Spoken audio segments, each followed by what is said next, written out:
In 1983, Disney legend and Imagineer Tony Baxter had an idea that saved hundreds of animatronic lives, all while sitting in traffic. How do you do? We're surely glad to meet you here with your Friday Fastpass to Splash Mountain.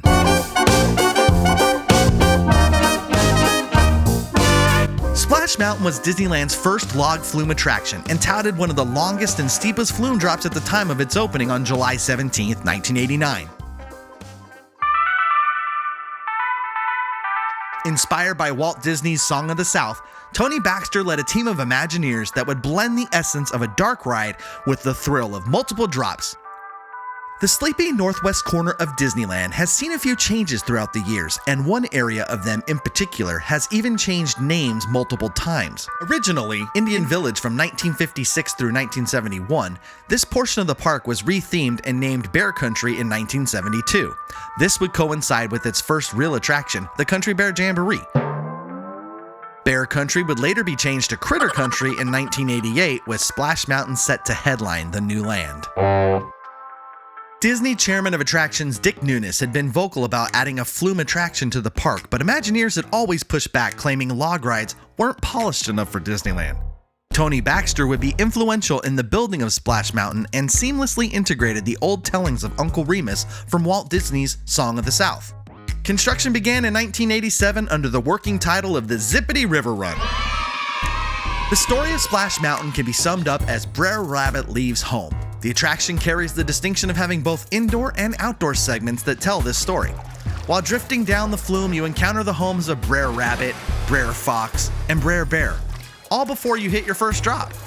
From there, you are now thrust into the interior show building of a host of audio animatronics belting out zippity-doo-dah. There are some great storytelling nuggets here as you see scenes of Brer Rabbit in his travels after leaving home. One of the interior drops has a secret. Just as you see Brer Bear's backside and hear him saying there's nothing in here but bees, the flume ride converts to a roller coaster style track, which takes you down and then back up again into the laughing place. Brer Rabbit is captured by Brer Fox, and as you ascend up the attraction's main lift, Chickapin Hill, you'll see an animatronic Brer Rabbit plead for his life, all just moments before you plunge 50 plus feet at a rate of almost 45 miles an hour down into the briar patch, around and through into the final show building, where you are greeted to a hero's welcome with numerous audio animatronic animals singing a chorus of zippity-doo-dah, zippity-yay. Sorry, I can't just not do that.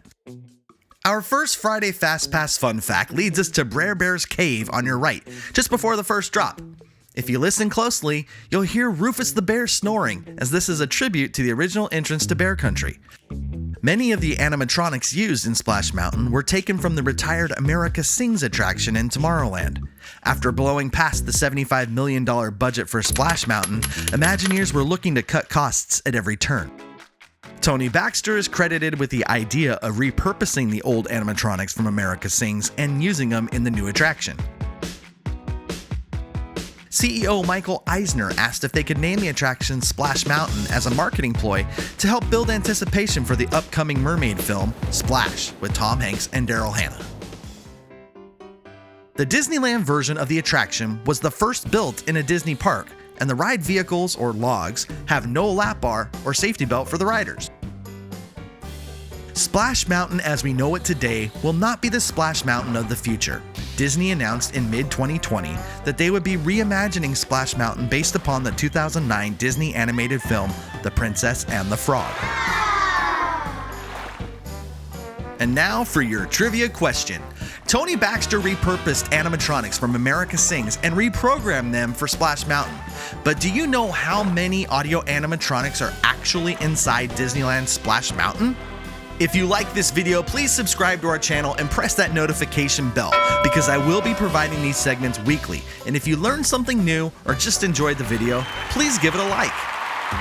Our next video will land us in the world of tomorrow. That's right, Tomorrowland, and specifically the Autopia. Be sure to press that notification bell so you are alerted when that video drops. But now, let's answer that trivia question. Do you know how many audio animatronics are actually inside Disneyland Splash Mountain? The answer, 103! That's 35 more than you'll find in the Magic Kingdom version at Walt Disney World. Thank you for watching today, and we will see you next week with your Friday Fastpass.